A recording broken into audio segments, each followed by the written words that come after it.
সংবাদ সবাইকে স্বাগত জানাচ্ছি আমি ফিরোজ তোহা। শুরুতেই সংবাদ শিরোনাম। শুরুতেই জানাবো এই মুহূর্তে হাতে পাওয়া সর্বশেষ গুরুত্বপূর্ণ সংবাদ।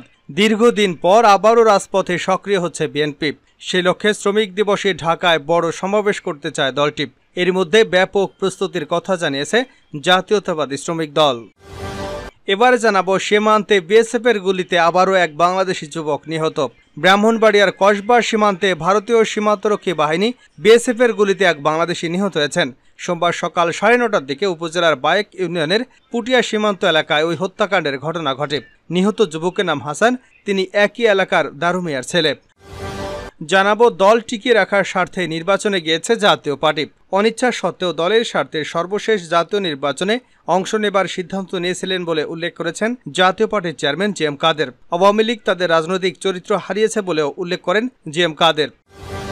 এদিকে দেশে আরও 3 দিনের হিট অ্যালার্ট জারি। দেশের বিভিন্ন স্থানে অতি তীব্র থেকে মাঝারি তাপপ্রবাহ বয়ে যাচ্ছে। এর ফলে গত 2 দিনের হিট অ্যাটাকে বেশ কয়েকজনের মৃত্যু হয়েছে। এ অবস্থায় আবহাওয়া অধিদপ্তর হিট অ্যালার্ট বা তাপপ্রবাহের সতর্ক বার্তার সময় আরও 3 দিন বাড়ালো। জানিয়ে দিব বিএনপির 2 নেতাকে বহিষ্কার।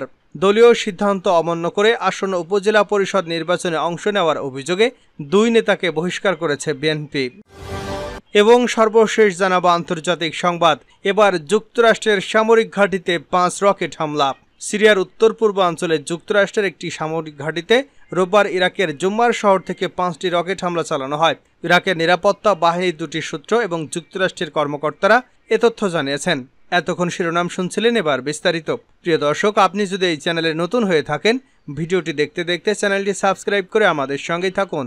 আর এই ভিডিও সম্পর্কে আপনি আপনার মূল্যবান মতামতটি কমেন্ট বক্সে জানিয়ে দিন। আর হ্যাঁ প্রিয় দর্শক, জানিয়ে দিন ভিডিওটি কোথা থেকে দেখছেন। ঢাকায় বড় জমায়েত করতে চায় বিএনপি। দীর্ঘদিন পর আবারও রাজপথে সক্রিয় হচ্ছে বিএনপি। সেই লক্ষ্যে শ্রমিক দিবসে ঢাকায় বড় সমাবেশ করতে চায় দলটি।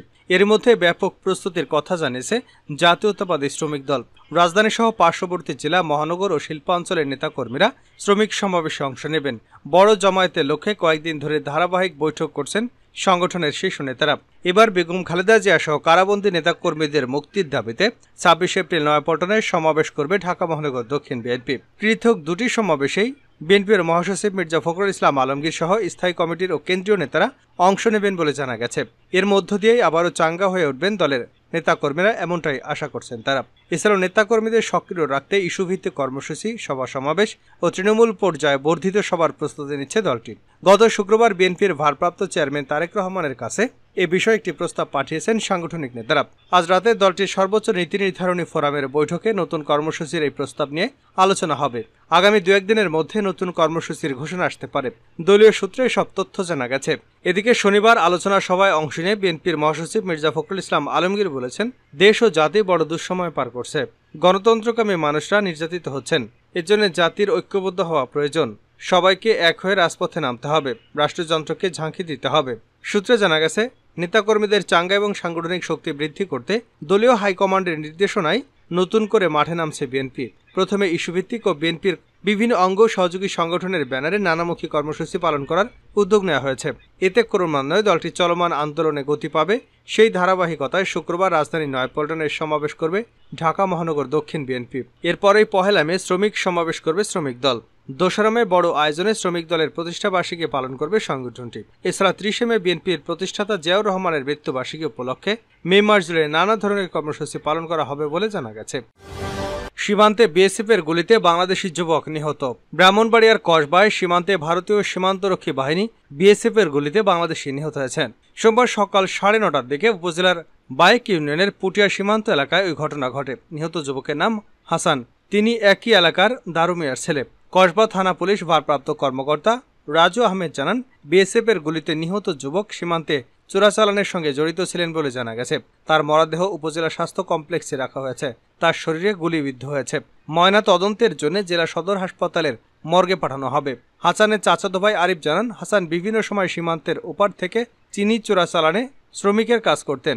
সোমবার সকালে সীমান্তে চিনি আনতে গেলে বিএসএফ গুলি চালায়। পরে তাকে উদ্ধার করে উপজেলা স্বাস্থ্য কমপ্লেক্সে নিয়ে গেলে চিকিৎসক মৃত ঘোষণা করেন। বাংলাদেশ বর্ডার গার্ড 60 ব্যাটালিয়নের অধিনায়ক লেফটেন্যান্ট কর্নেল আশিক হাসান উল্লাহ বলেন, বিএসএফের গুলিতে একটি ছেলে মারা গেছে। বিষয়টি আমরা তদন্ত করছি। এ বিষয়ে বিস্তারিত পরে জানানো হবে। দল টিকিয়ে রাখার স্বার্থে নির্বাচনে গিয়েছে জাতীয় পার্টি। অনিচ্ছা সত্ত্বেও দলের স্বার্থে সবশেষ জাতীয় নির্বাচনে অংশ নেওয়ার সিদ্ধান্ত নিয়েছিলেন বলে উল্লেখ করেছেন জাতীয় পার্টির চেয়ারম্যান জি এম কাদের। আওয়ামী লীগ তাদের রাজনৈতিক চরিত্র হারিয়েছে বলে মন্তব্য করেন তিনি। ইউটিউবে ডয়েচে ফেলে খালেদ মহিউদ্দিন জানতে চায় টকশোতে এবারের অতিথি হিসেবে ছিলেন জাতীয় পার্টির চেয়ারম্যান জি এম কাদের। সবশেষ জাতীয় নির্বাচনে জাতীয় পার্টির অংশগ্রহণ, দেশের রাজনৈতিক পরিস্থিতি, রাজনীতিতে ভারতের প্রভাব নিয়ে নানা প্রশ্নের জবাব দেন তিনি। আওয়ামী লীগ মুক্তিযুদ্ধের পক্ষের শক্তি হিসেবে নিজেদের সবসময় উপস্থাপন করলেও তারাই স্বাধীনতার বিপক্ষের শক্তি বলে মন্তব্য করেন এই নেতা। জি এম কাদের বলেন, তারা স্বাধীনতার পক্ষে, মুক্তিযুদ্ধের পক্ষে। এটা একটা ডাহা উল্টো কথা। আমি মনে করি তারা সম্পূর্ণভাবে মুক্তিযুদ্ধের বিপক্ষের শক্তি। আওয়ামী লীগের শাসন ব্যবস্থার কারণে বাংলাদেশ প্রজাতন্ত্রের বদলে স্বৈরতন্ত্রে পরিণত হয়েছে বলেও মন্তব্য করেন তিনি। জি এম কাদের বলেন, তারা এখন একটা কাল্ট হয়ে গেছে, তারা এখন আর রাজনৈতিক দল নেই। কাল্ট মানে একটা নেতা ভিত্তিক এবং কিছু রিচুয়ালস ভিত্তিক একটা সংগঠন, যাদের নেতার প্রতি কঠোর আনুগত্য থাকতে হয়। এটা তাদের মধ্যে দেখা যাচ্ছে। ভারতের সাথে জাতীয় পার্টির সম্পর্ক এবং বাংলাদেশ রাজনীতিতে দিল্লির আশীর্বাদ জরুরি কিনা সঞ্চালক খালেদ মহিউদ্দিন এমন প্রশ্নের জবাবে জি এম কাদের বলেন, বাংলাদেশে ভারতের ইন্টারেস্ট রয়েছে, সেটা নিরাপত্তা বিবেচনায়। আমাদের সাথেও তাদের ভালো সম্পর্ক রয়েছে, তবে তাদের সমর্থন ছাড়া কেউ ক্ষমতায় আসতে পারবে না, এটা সঠিক নয়। চলতি বছর অনুষ্ঠিত বাংলাদেশের সবশেষ জাতীয় নির্বাচনে অংশগ্রহণ প্রসঙ্গে জি এম কাদের বলেন, নির্বাচনে না গেলে জাতীয় পার্টি ও আমি হারিয়ে যেতাম, যে কোনোভাবে নির্বাচন হয়ে যেত, এমন ধারণা তিনি করেছেন বলে জানান। বড় দুই রাজনৈতিক দল আওয়ামী লীগ এবং বিএনপি মুদ্রার এপিটোপিট বলে মন্তব্য করেন জি এম কাদের।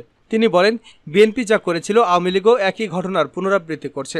জাতীয় পার্টি কি এক নেতার দল হয়েই থাকবে? এমন প্রশ্নে জি এম কাদের বলেন, সব দলই এক নেতার দল, আমরা বরং মহাসচিব পরিবর্তন করেছি।